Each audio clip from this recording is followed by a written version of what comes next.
Matthew Moore's MM Wood Studio. Today is Sunday, October 14th, which means it's time for another shop update. All right, well, check it out. Planes are in, saws are in. The center of the cabinet is looking amazing. So the last time I left you guys, I had just finished putting in the saw till.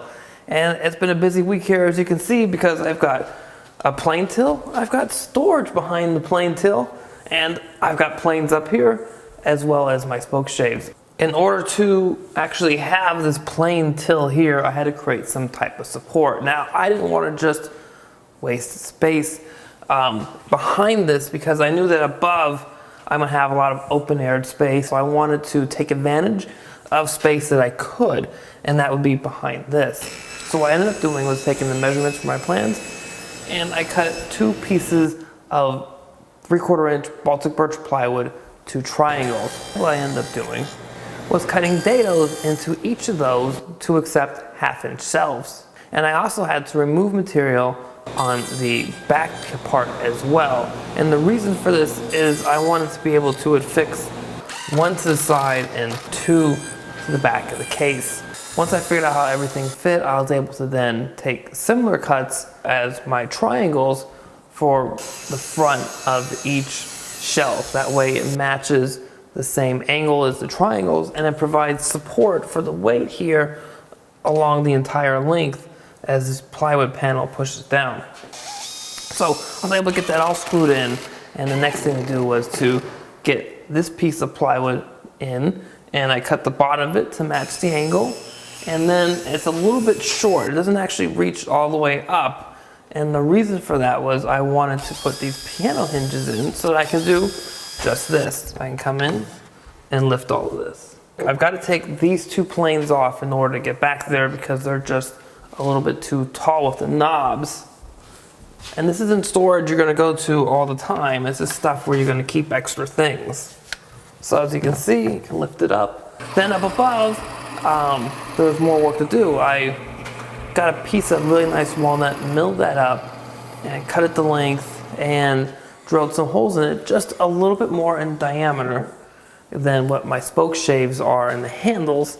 And that way I can hold all 3 spoke shaves here up on the wall very nicely vertically. And then it was time to work on these floating shelves here. So these are 3 pieces of walnut that are 1 inch wider than my planes on each side, so a total of 2 inches, so 24, 24, and I think this is 18. And this is a really cool part of the project, for me at least, was to figure out how to do this and execute it. So I got these 3 pieces all milled up to the same uniform thickness, and then what I did was rip them to width plus 1/8 of an inch for my saw blade, cut them to length, and then ripped off a small section in the back. Now that section there, it holds some number 10 screws that are going into the back of the case, as well as some hex bolts where I drilled holes for the hex bolts, and then I tapped those holes so I could screw the hex bolts in. And then later on, after I finished shaping these, cutting the angle for the fronts and the sides, and of course cleaning it up a little bit, was able to cut the head of the hex bolts off and put them into matching holes that I drilled the same setup on the other side. And then that way, once I put some finish on them, I could just slide them right into those 3 hex bolts, or what was left of the hex bolt. And the shelves are extremely sturdy. It's not a problem. You can put weight on them. And they flex a little bit, but it's not flexing and falling because they're cantilevered out. They're doing exactly what they're supposed to do there.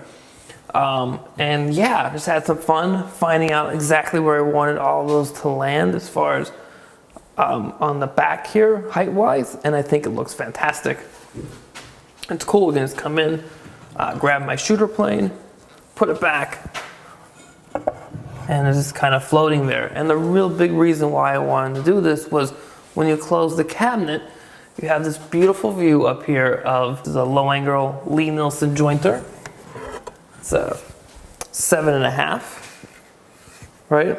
And it just is amazing to see it right through the windows. That's why I added windows. That's pretty much it for what I was doing in the shop this week. What were you guys doing? I want to know. Leave those in the comments below. And also, how would you have laid out your planes? Would you group certain types together? How would you try to accomplish this? And then how would you try to have accomplished the floating shelves as well? I'm curious. I want to know. Leave those answers in the comments below. And as always, please subscribe to the channel, share it with your friends, and hit that thumbs up button if you like this video. If you're watching this on Facebook, hit the like button, share in your timeline, and head over to the MM Wood Studio page and like us there as well. And as always, have a great week in your shop.